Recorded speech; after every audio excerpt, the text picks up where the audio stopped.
Yeah, And he's the only one we can relate to because he's the only real human besides Scarlet Witch. Not Scarlet Witch. Black Widow. Scarlet Joe. ScarJo. ScarJo. That was okay. So let's get to that. I hate the fact that Black Widow's dead. That makes me very, very sad. But someone had to die. She may not actually be dead. We don't know. Question mark. But that upset me. I didn't want to see her go. And then, of course, Tony Stark. That's going to be tough because, I mean, Robert Downey Jr. in my mind was kind of the backbone to this Marvel universe. He started it with Iron Man, pretty much. Like I know they did a few movies before Iron Man, but they weren't as successful, either box office or as a movie. But when Robert Downey Jr. got cast as Tony Stark, it was like a perfect combination. And it's sad that he's not going to be around because I think he's the glue that holds the whole thing together in my mind. So that's going to be upsetting not to have him around. But that being said, I'm super excited to see like where they're going next. So that's all I got. Okay, Jeff, what do you think? The spoiler part. Okay. I thought it was a good movie. I said that before. It was a good movie. No, as far as the spoilers go, some of my favorite things was Professor Hulk. And the reason being is he's finally accepted. And it's just, when you're a monster, the entire run, and you finally have a chance to be somebody that the kids look up to, you gotta give that props. Because, the kids coming in getting autographs and stuff, and then like Ant-Man was like, "I'm Ant-Man." Yeah. They didn't want his autograph, and he's like, "Just you wanna do it?" The way they did that with his face, like it looks like Mark Ruffalo Hulk, but talking. Is like slight beard. I think he had chest hair and arm hair and stuff too, that I don't think he used to have. I don't think he did. I think that's why he looked so different whenever there was like the two back to back. It's like he's in between. Yeah. Yeah, and that was one of the things that they did in the comic book too. Was like there were moments where they were kind of in between each other, and that's what I appreciated about it.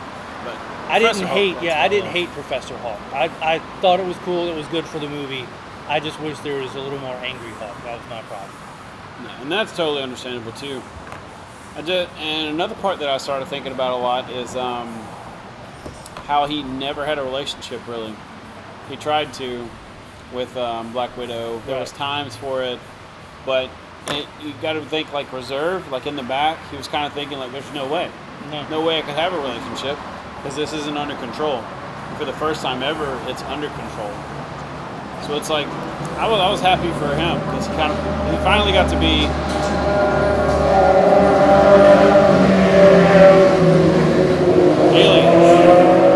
Aliens.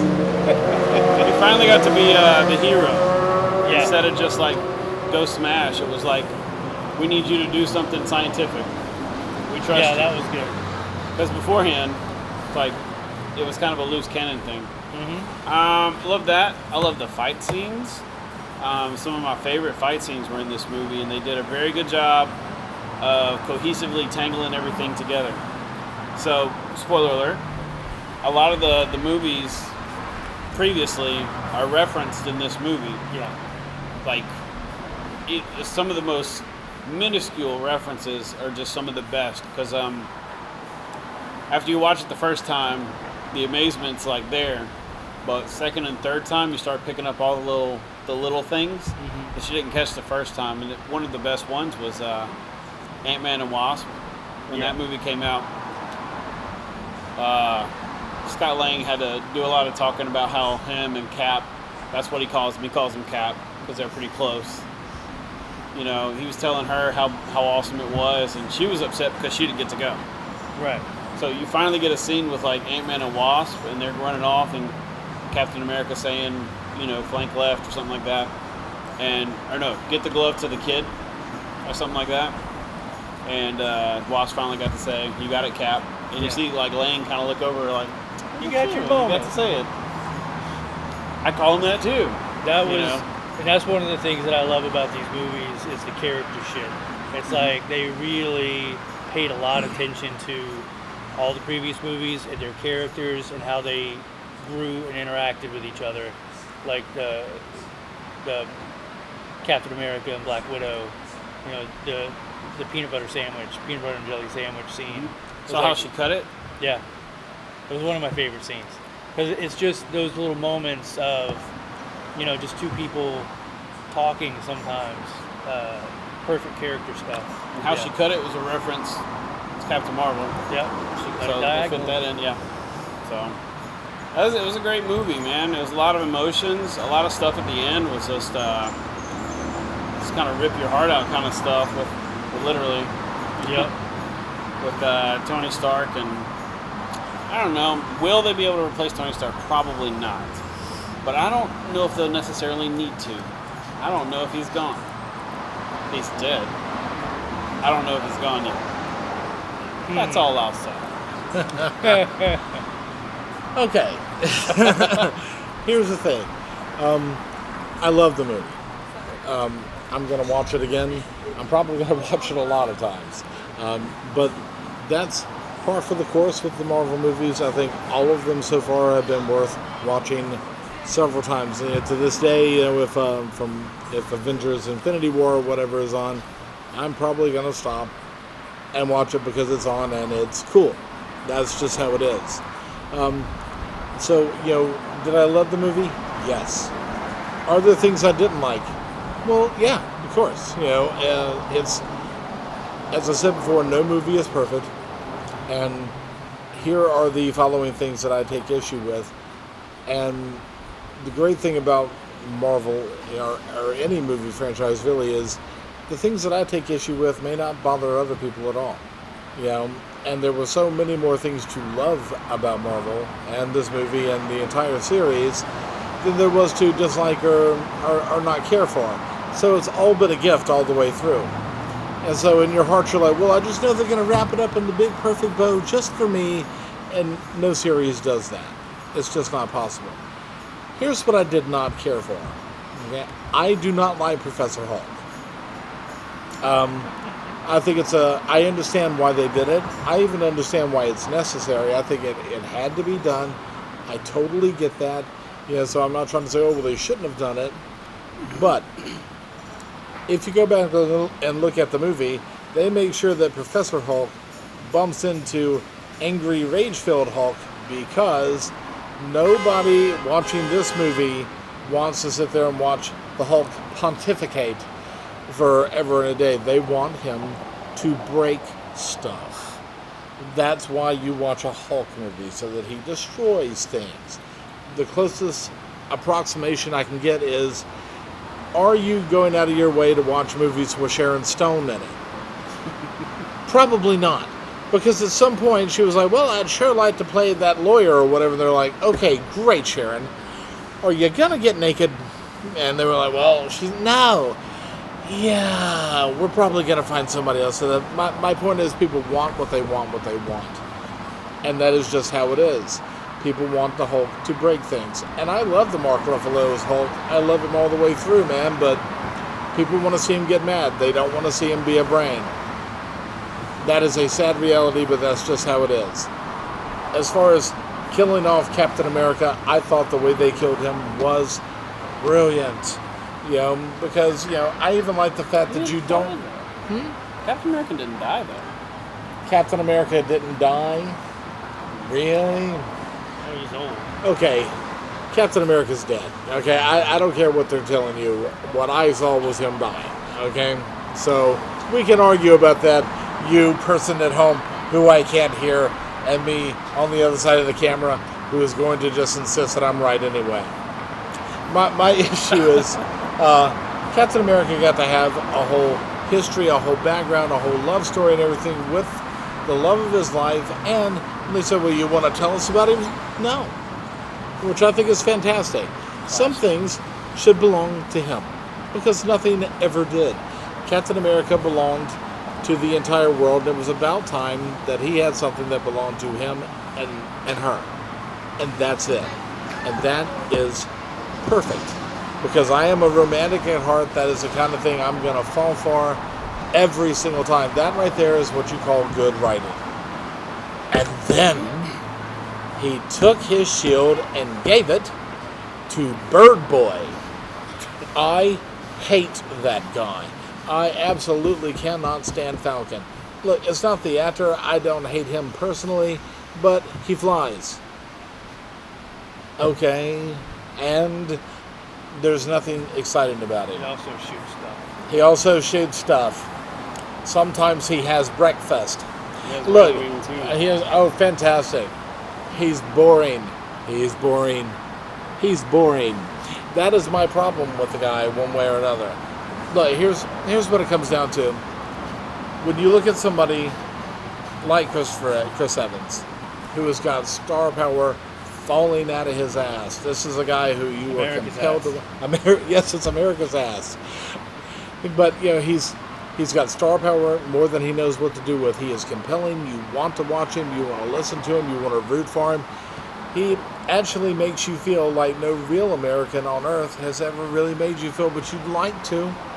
You know, you would love to have that kind of hero in your real life.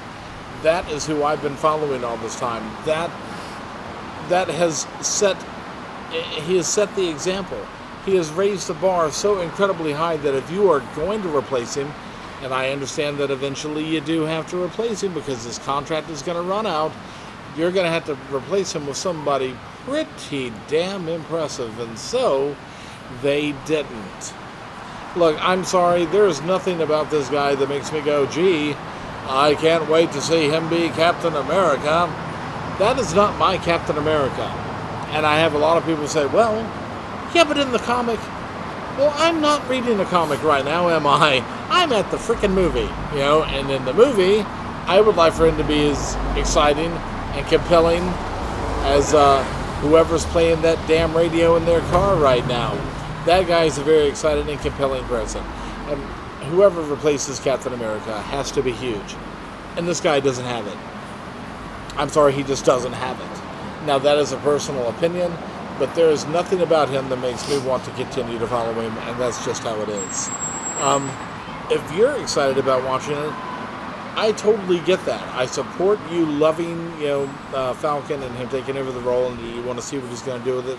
And I understand he has to be different than Chris Evans. He just has to be. I get that, but I'm not interested. As far as Iron Man, it broke my heart, and it broke the heart of the poor little girl who was sitting behind me, because when he died, oh my God, that poor girl cried all the way through the rest of it. She was inconsolable. And, I'm sitting here hoping that she'll pipe down and be quiet, but the way I'm doing it is going, we should quit crying. You irritate me. I can't stand you. Because I was just as upset as she was. I've been a fan of Robert Downey Jr. since I was young, which it was right around the time they made Electricity. I love Robert Downey Jr. He's fantastic, but again, he has been the thing that has held this show together. He has been the focal point that has held this thing together, and now he's gone. Well, okay, again, you got to replace him. I understand his contract is up, and you probably don't want to continue to pay him the astronomical amount of money it would take to keep him, even though he's worth every single penny. And I'm sure he's ready to go off and do other things. But with Robert Downey Jr. being gone, that is another really great reason for me not to care. And I'm sure they're going to do some wonderful woke thing of going, oh, well, let's replace him with a midget or a girl, or I don't care. Is that what that means? Yes, woke means replace him with a midget. I looked it up. If you don't fight me on this. Anyway, so I did not like the Professor Hulk thing. I cannot stand Falcon. Gonna miss Chris Evans. And I'm really gonna miss Iron Man. All those things hurt. However, I read an article, and the article was talking about, well, the Hulk, he never got to have his moment with Black Widow. And the reason for that is running time. There wasn't a whole thing put in there originally where there was going to be romance. They were going to wrap up their whole thing. We were going to get to see the dynamic between the two of them. And that is one of the places where, for me, the movie fell flat. Because when he finds out that she's dead, he's upset about it. But they never really hooked up, so there's no there. Well, they're still friends. Well, they're still friends. But he wanted to hit that, and you know he did. And that's half my problem with it. You know, he cared about that character, and she cared about him, and they led you in every way to believe that they were going to put them together, and they did not. And that's just logistics. I'm sure it was beyond the control. I totally get that. But that, for me, is a loss. And that is why, at this point where we stand right now, it's time for me to get off the ride. 22 really great movies was more than I had any right to ask for. It's more than anybody has ever been given by any group of films. They've done a great job, and I would rather bow out of this now, being happy with the way that the story has turned out, than continue to tune into something that I'm already unhappy with. I am already unhappy with what it is they're doing, so I'm not really looking for them to win me over. I don't care what Captain Falcon is going to be doing. I'm just not interested. But the thing about it is, there are a ton of people who are. And those Millions. folks, yeah, millions. There's millions of people who want to see it, and me, you know. So, yeah, and I totally get that. But it's one of those places where you have to be honest with yourself and realize that, you know, some things work for you as a person and some don't. This has worked for 22 films. I'm happy. I'm sated. I'm in a good place with this. So it's okay for me to get off of the ride and be happy for the people who are going to stay on it. I'm staying on it. I want to see what happens. I think most people do. Yeah. And I I'm not envy getting off that. anytime soon. I'll probably make my way to the front. I can't wait to see Captain Falcon. Me too. But and in all seriousness, hope I'm wrong. It would be great if I'm wrong. I'm open to being wrong. Are you really? I am. I enjoy being pleasantly surprised. And I would like for that to be the case here. I'm not But gonna right- lie. Kevin Feige surprised me a couple of times throughout those 22 movies with the casting choices he made. Or not him, but like he had a hand in it, sure. Sure. But there's a few people I was like, I don't know. Dude, when they announced that Paul Rudd was going to be Ant-Man, I scratched my head. It was like, I love Paul Rudd, but like, how is this going to work? And then he came in, and he was Paul Rudd, and it was perfect. It And worked I'm like, beautifully. dude, how could... And that's another thing, too, is like, how can you possibly hit it out of the park with so many casting decisions in a 22-movie run? There is not an actor or an actress in those films where I'm like, I would have cast somebody else. Well, the original War Machine. The original War Machine. Terrence Howard. Yeah, he kind of Howard himself out of a movie too. So, Yes, he you know, did, but